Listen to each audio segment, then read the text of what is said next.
All right, everyone, welcome to LinkedIn Live. Finally, third time's a charm.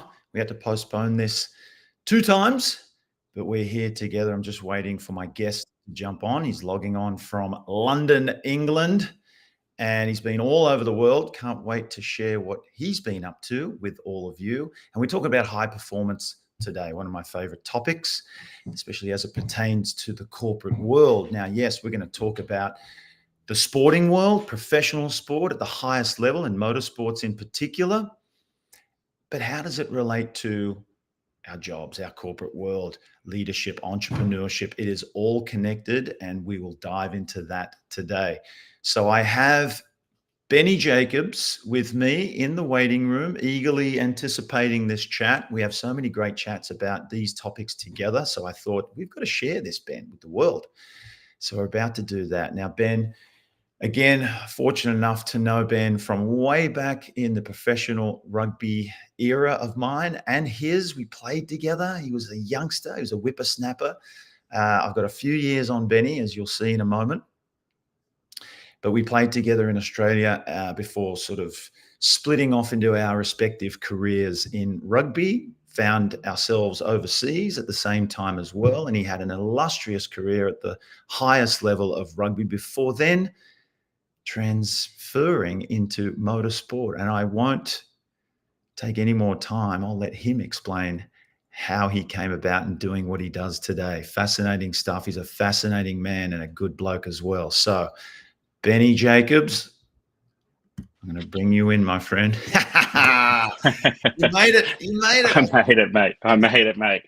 Life's just lifing itself over there for you, mate. The kiddos. It certainly is. It is. You know, the kid pickup in pouring rain, in freezing cold, in dark conditions. You know, it's always a good one. Mate, I'm jealous. That sounds just wonderful. I've got a different studio setup as well. Normally it's in my home in Austin, but I'm in Chicago at the Harris studio. Sam Harris, another human that you know well as well. I certainly do. He's a good man. Well, I wouldn't go that far, but you know, yeah, he is. He's one of the best, and we all know his better half as well, Hannah Harris, who keeps things running in this house. So yes, the better half. We're all friends, but we're going to be a little more serious today, Benny. We finally did it. We've kept our participants and our audience in suspense for 2 weeks. Mate, how are you feeling? I'm feeling good, mate. I'm feeling nice and relaxed after a busy year of traveling. And it's nice to be back home, just in family life. We're gonna talk more about that. We're gonna dive into that. I gave obviously a very brief intro and bio. I'd rather hear it from you, and I think our audience would as well, than me, of how you have ended up where you have.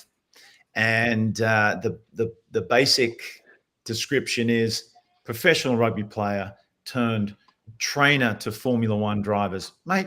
I mean, I'm so stoked. We're also fortunate to have you with us to tell us a little bit more about that world. So first and foremost, how did you end up where you are? Give us a brief kind of transition. I actually don't even know how I ended up where I am, to be honest.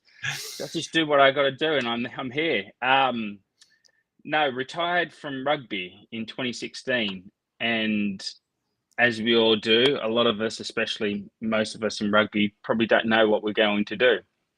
But we have a lot of skills, and we have a lot of things that can transition into the real world that we call it. But I was very lucky enough that my wife, Sarah, owned a Pilates studio. And her goal was always, when I finished, very, very nice of her, that she'd give me a chance to have 6 months to 12 months just finding out what I want to do, who I am, and going around that way. And she worked very hard for that. So I was very lucky. And in that time, I went around looking at all different things, you know, going into the city, doing the city life and all that kind of stuff. And, you know, nothing really stood out. And then one day, Sarah was just like, I've got these racing car drivers that come into Pilates. and the guy that takes care of them sort of needs help, sort of in, you know, the S&C and the performance side of it all. Would you be interested? And I was like, yeah, for sure. Jumped straight into it, and I clicked straight away with most of the boys, most of the drivers. I sort of bonded with how sort of, you know, how they trained, how they sort of went about life, and how intriguing it was, how, you know, from an age of 5 years old, they're in this go-kart and they're all fixated on this one goal and this F1 sort of dream and how to get there. And so from there, it just became sort of my life in training all these racing car drivers. And luckily enough, one of them that I was training, who's been training for 6-7 years, ended up an F1 driver. So Sarah, my wife, still tells me to this day that it's all because of her that I ended up where I am. Well, I'm sure absolutely she played a massive part in that, and hats off to Sarah. Thank you. We are grateful to you. But, you know, as I always say, Benny, you know, you also being who you are, and as much as I'd love to dive into the transition story, because we could easily go there. And I know when you and I get together, it's definitely a topic that's close to our heart, and helping other athletes, and not just athletes, right? People in general who go through huge transition stories, CEOs, founders of companies that end up exiting or selling, and now they think they're retired, and now what? We could go down that road, and maybe I'll touch on it a little bit about how you navigated that. But I'm here to tell you, because of who you are and your skills and the skills you picked up in rugby, as you mentioned, you created this too.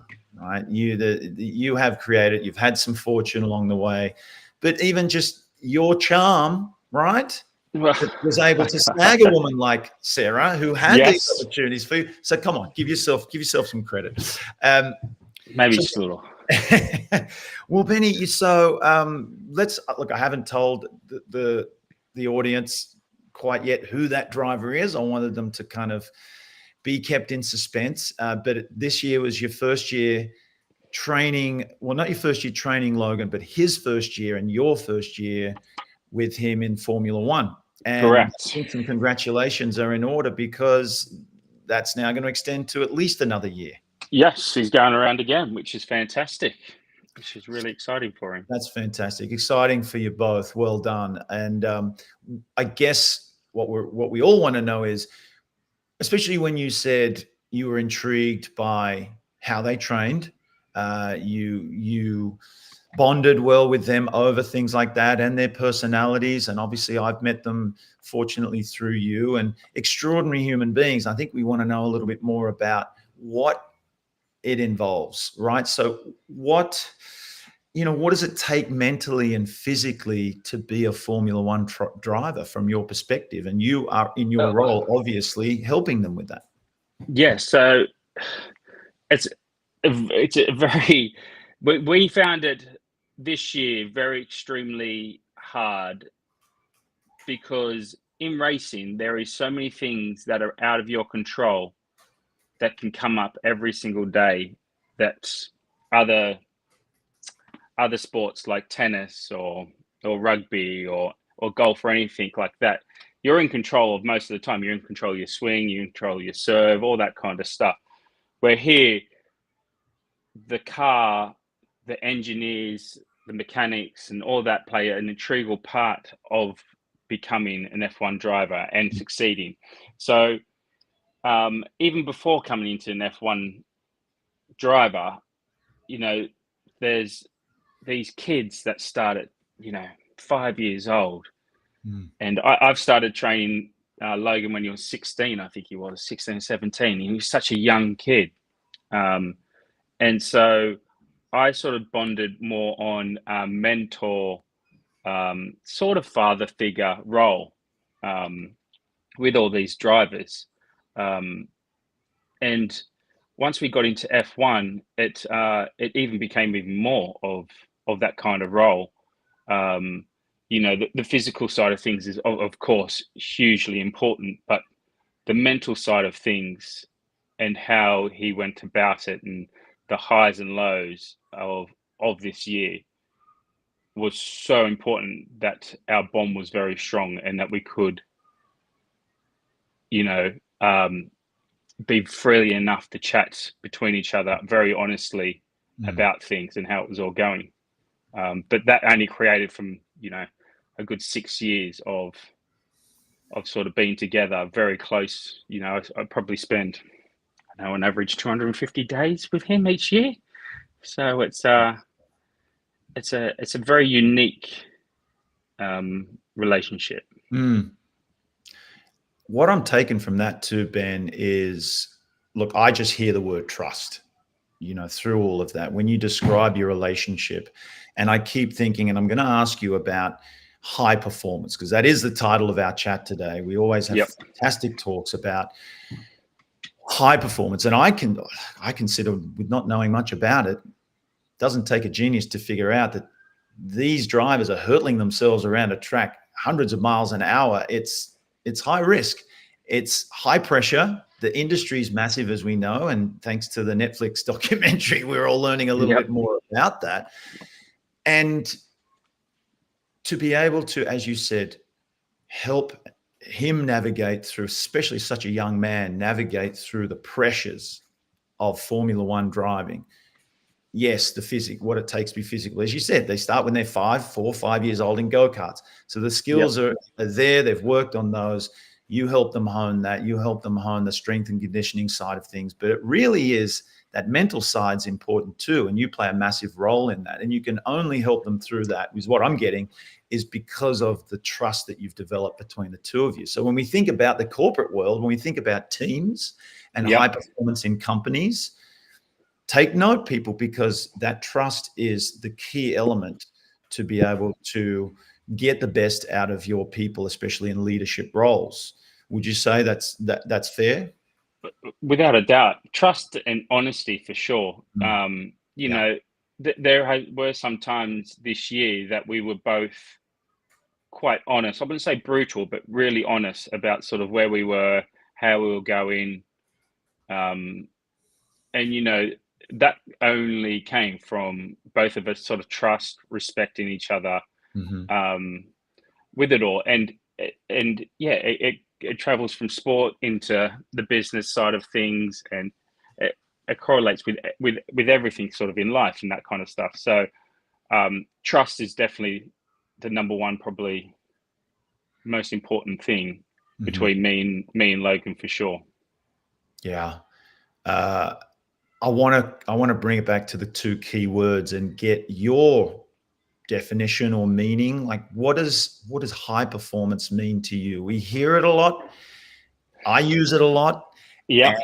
And what I'm also a big advocate of is what I've learned as well, having been in high performance environments of professional rugby. Results are important. And again, speaking to people that are leaders out there in business and companies and whatever organization you're involved in, if you think of, we want high performance, we want to get the best out of our team and get the best results. There's so much more to it than just the skill, just the talent. You've touched on it. What does high performance mean to you, Ben? So you just said it then. Like, there's so many components to high performance, and there's so many things, and I find everyone has their own opinion. There's so many fantastic people out there who preach a lot of high performance, and their ways or their morals or how they do it is amazing. And I feel like everyone has different ways of doing it and how they present it all. And high performance for me is just getting the optimal out of the individual in Mm, everything they do in life, um, mm, with all their training, with how they, wake up in the morning, how they present themselves, how they talking to people, how they act in front of people, how they control themselves in all different kinds of environments. And then once it gets into the sport and the performance side of things, then you just raise into getting that optimal performance in everything they sort of do. Um, So that's how we sort of go about, me and Logan. That's how we sort of treat life and how we go about things. Is Mm, because it is, when you're in sport, there's sacrifices. There is so many things and that's why not everyone can be an F1 driver. There's only 20 of them, and so you have to treat it like it's your life, and you have to be at that optimal at most of the times in your life when mhm, you're an F1 driver. So mhm. that's how we approach it all, and it is very relentless. Uh, there is a lot of lows, but there's that's still that core of the love of the sport, of the love of what you do. Mhm, Um, mhm. so that's how we sort of go about it. That's how I sort of, like to think of the high performance side of things. It's just, that optimal of everything you do Of to everything. reach that high performance. Yeah, and thank you for saying that and for emphasizing that everything you do is what you just said, which is, thank you, the title of our chat today, a holistic approach, which Yep, is what I've seen from you and that I believe in as well when it comes to coaching somebody to perform at their optimal level. Let's look at their whole life, right? And you do, you 100%. you help Logan with, as you said, just, and that fascinates me, just like how you are in public, how you talk to media, what your Yeah, interactions are like. If you're taking time off and being a human, not just because they are, I mean, the precision involved, right? In Formula yeah, One, it's literally life or death, and mistakes can 100%. cost you your life. Yep, So it's even more important, as you said, to take that holistic approach and making sure that, all right, how's your life outside the sport so you can achieve that. so important. Yep, achieve that balance, and so that when it's time to perform and you come in, you feel grounded and you feel balanced, right? That's Right, exactly that. Benny. So again, back to the precision involved and the results side of things of motor racing. It fascinates me whenever I watch Drive to Survive, right? And again, Yeah, I'll put my hand up and say, didn't know much about Formula One. I think it's been fantastic yeah, to as an fair enough. educational tool for people, like not just fascinating in the drama. Which is brilliant. Which is brilliant. It's also like, oh wow, I learned a lot about the sport and the Yep. drivers and what's involved, once they're in the car. And I'm fascinated by when I listen to they mic'd up, which is an awesome sort of aspect for the Yeah. audience to see what Yep. goes on. But hearing the way that the pit crew, or I'm assuming it's the pit crew, or there's someone that's tasked with Yeah. The engineer. He's head engineer. engineer. Okay. And Yeah. so, yeah, they're monitoring the car and analyzing and relaying the communication of what's going on with the car, but also Yep. what's happening in the race, who's behind them, who's ahead of them, what the timings are with that. But the way they do it, Ben, is so calm and like, as opposed to what I would imagine would be something like, right, Logan, you're in six, mate. You're in six. Just take this corner. So and so's coming. Bottas is Yep. coming up. You've got, like, I would imagine, because everything's happening that way, but it's the 100%. opposite. Yeah. So yeah. Tell me more about that and why it's important that the communication to the driver is kept at that neutral, calm level. It is really fascinating. It is actually quite impressive when you look at it, and you break it down. Um, these engineers as well, him and Logan have to have a fantastic bond and relationship. Mhm. Um, The trust again. You there's know. that trust again. Yep, definitely. Because he he is getting relayed, I'd say, from 5 or 6 different people. You got your tire people, you got this strategy people, you got people from back at Williams headquarters feeding him information. So he's got all these things happening, and he has to do it all in split seconds. Mm. And he has to make some quite vital decisions very quickly. And with Logan, he's very passionate as well. and he does get quite vocal, and he does raise his voice, and his heart rate goes up and down.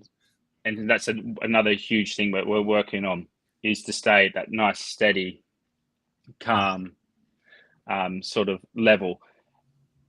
And the engineers, it's impressive, and it's so vital for Logan, like I said, because his heart rate is going at 180, 190 beats per minute, and Wow.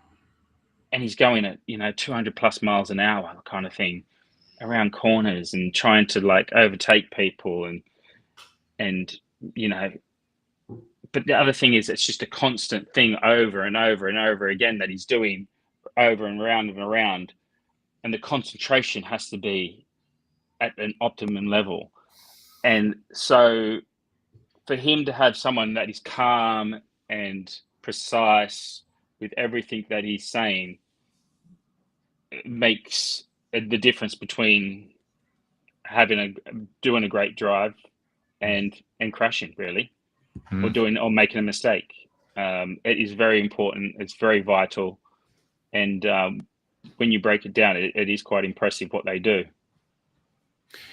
And to your point, again, if we relate what you just said and what happens there in motor racing into any organization, any business, any company where team and high performance is important, that notion of keeping calm and keeping a blue head, I mean, that's an expression that the All Blacks use in their book Legacy. That keep it. So it's optimal arousal levels, right? You have to make split second decisions. So it doesn't serve you to be in your emotional brain, and hence talking calmly. So we can all use that approach when we need to communicate to our team members, people that we're managing.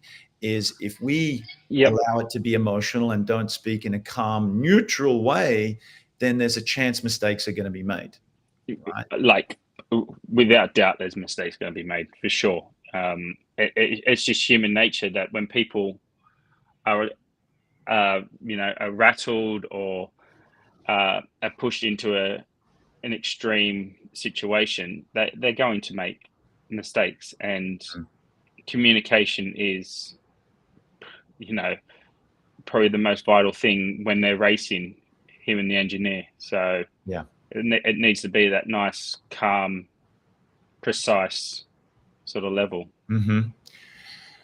So back to your role in all of that as well. And as you said, a lot of it is off the track, right? In preparation for that performance on race day, qualifying. You spend so much time and you play such an important role in Logan's preparation. As a former professional rugby player, what do you bring into your new role from that experience of being in the high performance world of professional rugby? So, like you know how professional sport goes, how rugby goes. It's still the same principles of high pressure, doing things at an optimal level under high pressure, and doing it the best you can. And it's over every sport. And that, like I said, the dedication, the commitment, the all the stuff that you don't see, that is so important to becoming a professional sportsman, can correlate from any sport. The way I went about my sport and my rugby, I felt quite calm with everything. So I can bring that nice calmness to Logan. I can really relate to the pressure that he's under, and I can give him, examples and little tools that I've learnt along the way in rugby, that can correlate into his racing. The sacrifices that we have to do as a professional sportsman are exactly the same. I can relate to him missing out on, his friends' weddings and his parties and all that kind of stuff because he has to be at the gym or he has to be here, he has to be doing this. And then as well, the media side of things is huge in F1 and the sport. And, you know, I've dealt with so much media in the past, so I can sort of understand, you know, once you get a bit older, you can sort of relate to how important it all is and giving everyone their, you know, their 10 minutes or their one minute, or if it's a fan or if it's a, you know, little kid or whoever it is, you just have to understand that that's their little time with you that could change their life as well. So there's so many things that I can sort of, you can relate to rugby or professional sport that I'm quite lucky to do. And I, you know, I don't find F1 like daunting and that kind of stuff. There's nothing, anything, because I'm just, you know, it's just another thing that I do that I, you know, it's more, I'm just here with Logan and he's an F1 driver more than I'm doing it because I want to be an F1 performance coach. I've just fell in love with helping all these kids get to their goal. And that's how I look at it instead of being a performance F1 coach, really. Benny, I'm going to double click on that for a second and emphasize once again what I heard, which I think is crucial, what you bring, not just from your experience, but I think who you are as a person, which really bodes well for being in an environment like professionals, because it's a team sport, let's not forget. Of course. And Formula One's very individual, but you are part of a team, and there's a team around you that is responsible for getting you on the track and performing as well. So it's very team orientated, even though what we see is the one driver. But it's you and your humility. And I think ego plays a massive part in, as you said, optimal performance and your success in these environments. It's very easy for all of the distractions and the fanfare and the recognition and the perks for you to get carried away with that and believe in your own self-importance. And what you were just saying then is the calmness that you bring, but I'm going to add to that, the lack of ego, the humility that you as a person brings to Logan is going to help ground him.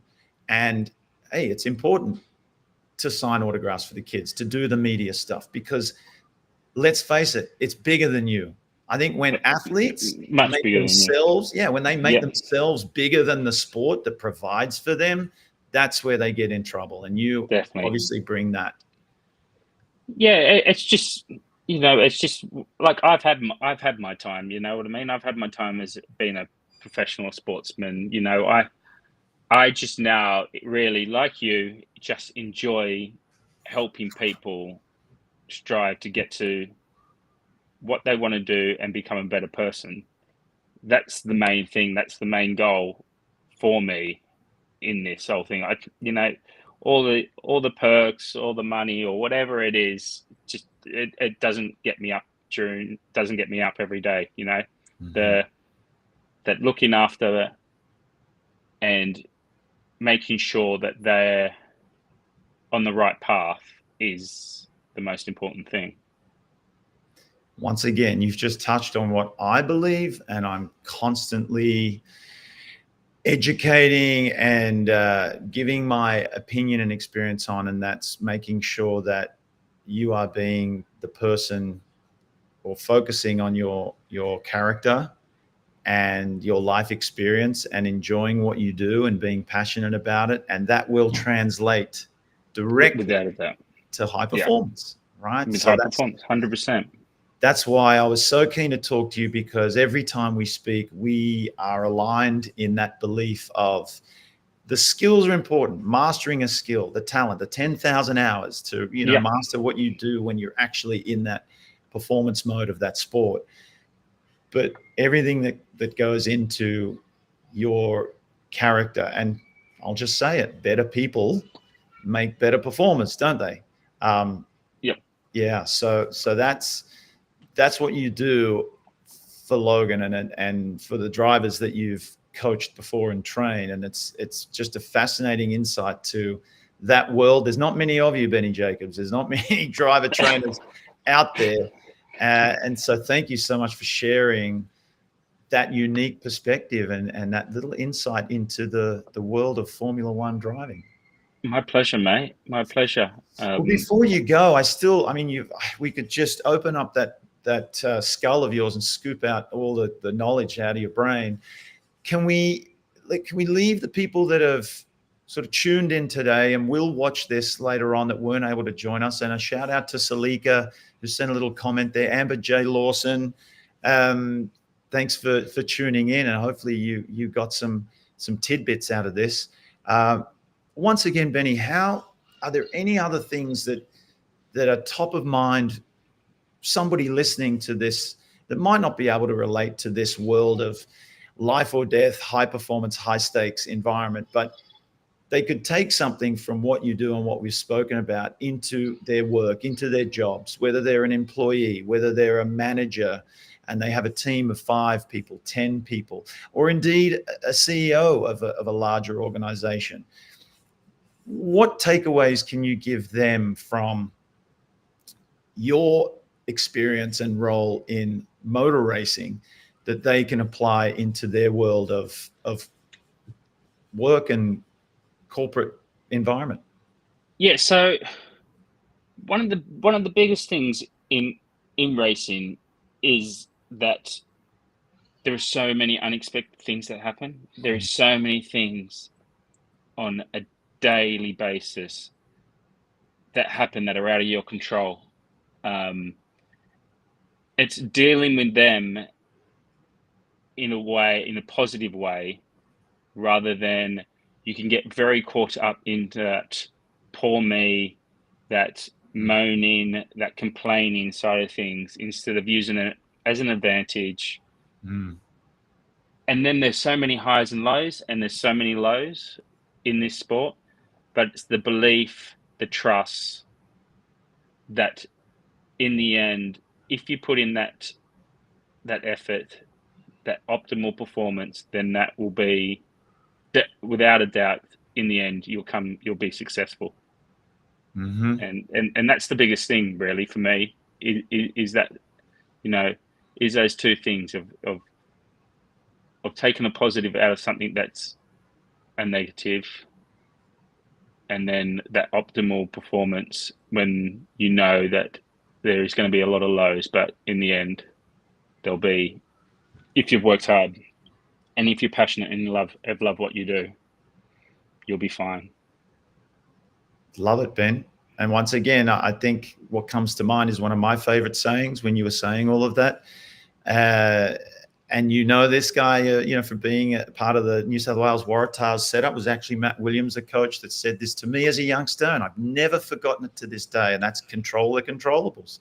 Yep. When things go wrong and we're so fixated on something happening the way we wanted it to happen and it doesn't, that's where we're in trouble. If we, as you said, we're woe is me, and we regret that happened, and we fixate on what was and can't be, as opposed to, well, what can I control right now? And it's all linked to high performance. So it's been so great having you, Benny. And my pleasure, mate. Thanks for your time. This has been wonderful, and thoroughly enjoyed it, buddy. Anytime. As always. Well, okay, anytime. Well, that's it. Part 2 coming up. Part 2 coming up. Careful what you say. But good. Hey, have a well-earned rest. Congratulations on this season, and thank you very much. We will be following you for season 2, mate, on Netflix. Drive to Survive. Appreciate it, buddy. Thanks, Benny. Thanks, man. All right, mate. Wow, what a treat. Ben Jacobs, Formula One driver trainer. As I said, not many around. I certainly didn't know they existed before I knew what Ben was getting into, and he is very good at what he does. I hope you all enjoyed that and were able to relay some of the things that we spoke about into your world of high performance. So stay tuned for our next LinkedIn Live, and have a great day.